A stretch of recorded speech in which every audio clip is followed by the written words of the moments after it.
झुलसा देने वाली गर्मी में एसी की ठंडी हवा के झोंकों ने चोर को चोरी छोड़कर सोने पर मजबूर कर दिया। ये अनोखा वाकया पेश आया है भारत में, जहां घर में घुसा चोर एसी की ठंडी हवा में गहरी नींद सो गया। हुआ कुछ यूं कि नौजवान चोर डॉक्टर के घर में घुसकर मोटर, इन्वर्टर, गीजर और दीगर कीमती आलात खोलकर बैठ गया और गर्मी से उसका बुरा हाल हो गया।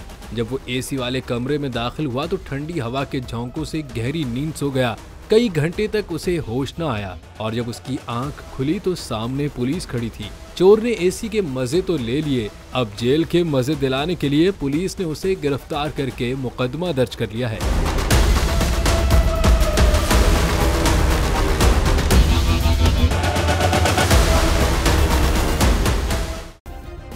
सब्सक्राइब करें और बेल दबाएं ताकि कोई खबर रह न जाए।